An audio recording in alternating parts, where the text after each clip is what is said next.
ముఖ్యంగా మన జర్నలిస్ట్ విభాగం నుంచి తొలివెలుగు రఘువన్నని అందరూ ఒకసారి చప్పట్లు కొట్టండి. ధన్యవాదాలన్నా. మీరు ఇక్కడ వచ్చినందుకు, మా సపోర్ట్ చేసినందుకు. క్లిస్టల్ క్లియర్గా గవర్నమెంట్కి మాకు ఒక అనుసంధానంగా మాకు ఒక న్యాయం జరిగేటట్టు సపోర్ట్ ఒక ప్రయత్నం చేయండి. రెండే విషయాలు చెప్తా నేను. సో ఈ వేదిక మీద ఉన్న వాళ్ళకి, కొట్లాడుతున్న పోరాట యోధులందరికీ ధన్యవాదాలు ఈ అవకాశం కల్పించినందుకు. ఒకే ఒక లైన్, పోరాటం తప్ప ఇంకొక అవకాశం లేదు. వాణ్ణి కలుద్దాం, వీని కలుద్దాం, వాణ్ణి బతిమిలాడదాం, ఇది జరగదు రాష్ట్రంలో. తెలంగాణలో అన్ని పార్టీలు ఒకే దగ్గర కూర్చున్నాయి సాయంత్రం 5 గంటల తర్వాత.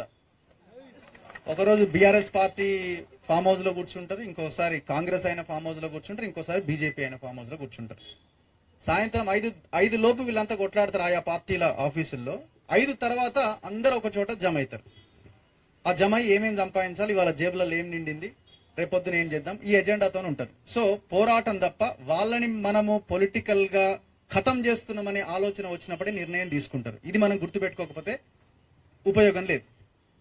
సో ఇది శాంతియుతంగా ఎట్లా చేయాలి అని అంటే ఒకటే ఒక మార్గం. మన చేతిలో మొబైల్ ఉంది, ఆ మొబైల్ ఒక AK-47తో సమానం. దీన్ని మనం మన పోరాటానికి ఒక ఆయుధంగా ఎలా ఉపయోగించాలి అన్న దాని మీద మనం దీని మీదనే ఒక రౌండ్ టేబుల్ పెట్టాలి. అసలు ఈ ఫోన్ ఎట్లా వాడాలన్న దాని మీదనే ఒక ఇది చేయాల్సిన అవసరం ఉన్నది. సో మనం పూర్తిగా దీన్ని వేరే రకాలుగా వాడుతున్నాం. మనం ఒక వీడియో చేయొచ్చు, ఒక సోషల్ మీడియా పోస్ట్ పెట్టొచ్చు. సో ఈ రకంగా మనం పోరాటం చేసినప్పుడే సమస్యకి పరిష్కారం దొరుకుతుంది.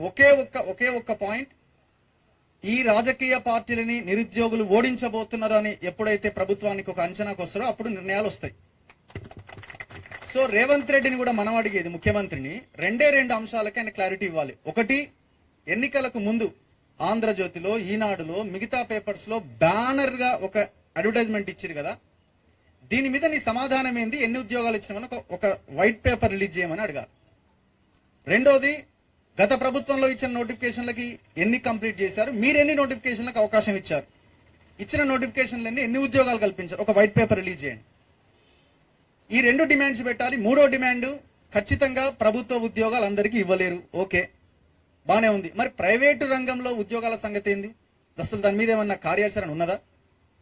దావోస్కి పోయినారు, ఈ దేశానికి పోయినారు, ఆ దేశానికి పోయినారు, ఇన్ని లక్షల ఉద్యోగాలు తీసుకొచ్చినామని అంటున్నారు.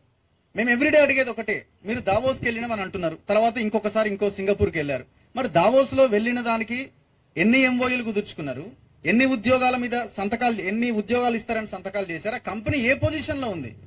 మీరు సింగపూర్కి పోయేటప్పుడు ముందు దావోస్కి పోయిన దాన్ని వైట్ పేపర్ అక్కర్లేదా జనాలకి? ఆ వైట్ పేపర్ రిలీజ్ చేయాలి కదా. అదే సమయంలో అదే ప్రైవేట్ రంగంలో తెలంగాణ బిడ్డలకు వస్తున్న ఉద్యోగాలన్నీ ఏమనంటే స్కిల్ యూనివర్సిటీ పెట్టినామని అంటున్నారు. అరే ఇవాళ కనీసం తెలంగాణ యువతకి, ఇప్పుడు మీరు ప్లంబర్ కావాలని ఒక అర్బన్ క్లాబ్ దాంట్లోకి వెళ్ళి కొట్టండి, మీ ఇంటికి ఏ బీహార్ యూపీ నుంచే వస్తుంటాడు పనిచేసే వాళ్ళు. మరి మన తెలంగాణలో స్కిల్స్ ఎందుకు కల్పించలేకపోతున్నాం? ఈ ఆలోచన ఎవరు చేయట్లేదు. ఎందుకు చేయట్లేదంటే ఇది ఒక పొలిటికల్ ఎజెండా కింద మారిపోయింది. ఎలక్షన్స్ వచ్చినప్పుడు 10 నోటిఫికేషన్లు వేయాలి, అయిపోతుంది. ఇది రెగ్యులర్ గా తీసుకున్న ఒక విధానపరమైన నిర్ణయంగా ప్రభుత్వాలు భావించట్లేదు. అది జరగట్లేదు అని అంటే మనం సరిగ్గా పోరాటం చేయట్లేదు. ఎక్కడ మనం ఫెయిల్ అవుతున్నాం మనం ఒక్కసారి గమనించి అడుగు ముందుకేయాల్సిన అవసరం ఉంది. సో ఇది నేను ఇస్తున్న ఒక చిన్న నా వైపు నుంచి చెప్తున్న మాట. ఖచ్చితంగా మీ పక్షాన మన తొలి వెలుగు, నాతో పాటు ఉన్న మిగతా ఛానల్, సోషల్ మీడియా టీం అంతా కూడా మీ పక్షాన పోరాటం చేస్తుంది. ఇందులో మేము 100% ఏదేమైనా సరే. ధన్యవాదాలు. Thank you. ఇప్పుడు సమయం తక్కువ ఉండడం వల్ల బీసీ విద్యార్థి రాష్ట్ర ప్రెసిడెంట్ సతీష్ అన్న గారు మేము సమయం ఇవ్వలేకపోతాం, తప్పుగా అనుకోకండి. అందరూ అన్నకు కూడా ఒకసారి చప్పట్లు కొట్టండి. ఇప్పుడు మన నిరుద్యోగులందరికీ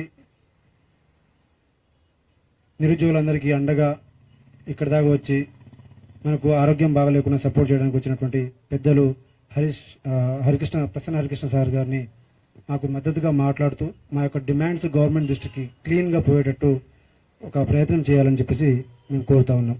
థ్యాంక్ యూ.